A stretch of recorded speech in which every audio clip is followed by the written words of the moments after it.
celui qui néglige Sunna n'aura pas mon intercession. C'est dangereux. Si on l'oublie, ça passe, ça va. Mais on ne le fait pas exprès. Si je comprends bien, l'obligation est juste dans l'oubli. Oui, dans l'oubli, oui. C'est pas obligatoire dans l'oubli. Oui. Lorsqu'on oublie, c'est pas Oui, obligatoire. oui. Il y a un hadith dangereux. Il dit celui qui néglige ma sunna n'aura pas mon intercession. C'est dangereux. Alors, lorsqu'on dit sunna, ce n'est pas quelque chose banal. Non. Il faut le faire. Ustaz, Oui. au Iqamat al-Salah, quand on est seul en Bruxelles, on doit obligatoirement faire Iqamat al-Salah avant de faire la prière. Pardon? Iqamat al-Salah. Iqamat salah. Oui. Iqamat salah est sunna, pas obligatoire, mais sunna. Lorsqu'on dit sunna, ça veut dire, on dit sunna et obligation. Obligation, si on ne le fait pas, la salat n'est pas valable. Mais sunna, si on l'oublie, est valable. Mais on ne le fait pas exprès. Pour Iqamat salah, c'est un sunna. Il faut le faire pour les salats prescrites, pour les 5 salats. Mais si on l'oublie, ça va, Allah va. Lors du Dukhul al-Waqt, Oui. Lorsqu'on fait le Iqam à la mosquée, c'est pour appeler les gens à la prière. Et lorsqu'on est à la maison, et l'heure de la prière est venue, on est obligé d'attendre Dukhul al-Waqt ou on prie directement? Non, on ne fait la salat qu'après Dukhul al-Waqt. Par exemple, à la mosquée, on met après 15 minutes après Dukhul al-Waqt. Ma question, c'est que si on est à la maison, et si on entend et la mosquée est loin, on peut attendre Dukhul al-Waqt ou prier directement? C'est l'appel de la prière, c'est Dukhul al-Waqt.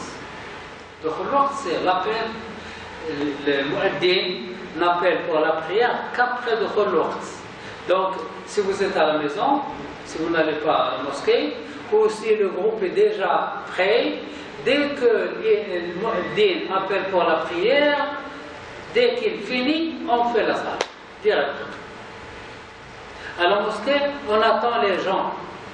On est obligé d'attendre les gens qui font les ablutions ou qui sont un peu loin, etc. On leur donne un temps pour arriver. Mais lorsqu'on est à la maison ou lorsque le groupe est déjà prêt, à Ramadan par exemple, à Ramadan Maghreb, on appelle pour la prière, dès qu'il dit là, les gens se lèvent pour faire la prière directement. Parce qu'ils sont déjà prêts, ils arrivent, ils font la prière pour aller prendre le déjeuner.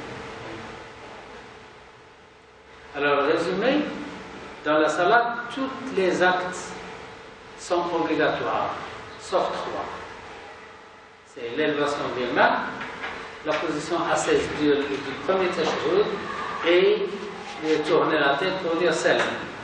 Les sunnah, toutes les paroles sont sunnah. Toutes les paroles dans la salat sont sunnah, sauf le Fatiha, Takbirat al-Ihram, le Fatiha et la salutation derrière salam. Takbirat al-Ihram, le Fatiha et salam sont obligatoires. Vous avez appris c'est quoi? Tous les actes sont obligatoires, sauf 3. Toutes les paroles sont sunnah, sauf 3. C'est facile à retenir. Tous les actes sont sunnah, sauf l'élévation des mains, la position assise, tashahhud et tourner la tête pour dire salam.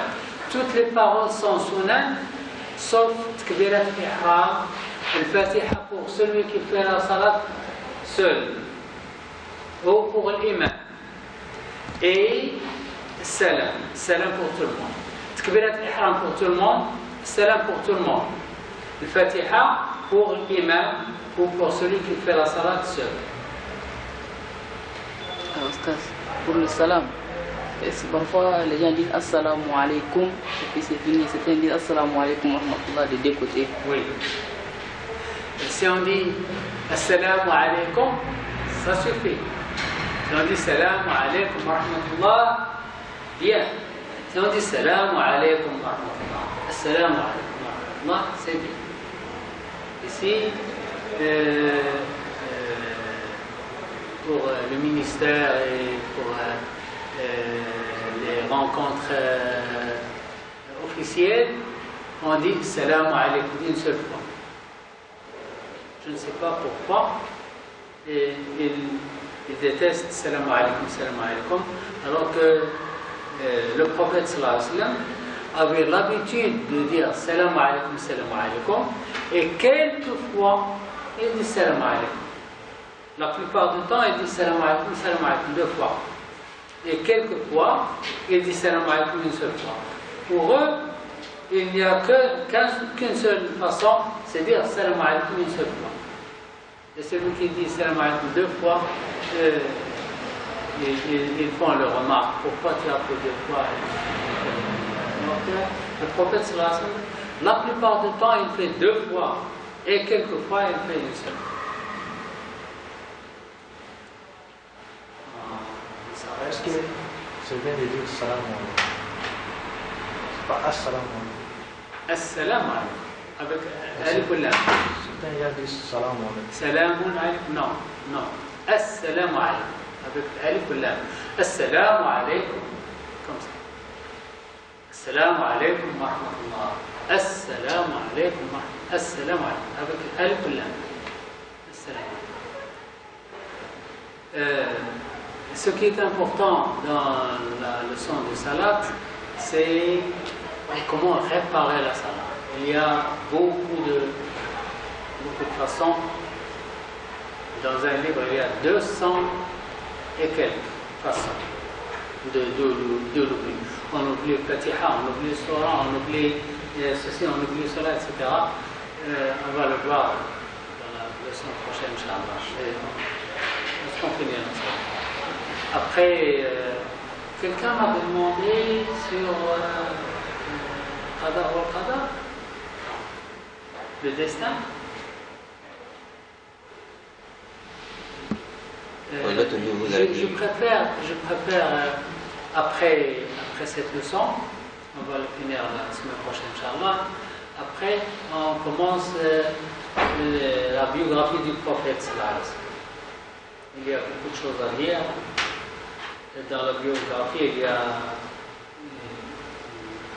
peut-être 5. Ce qu'on dit sur le sujet du prophète.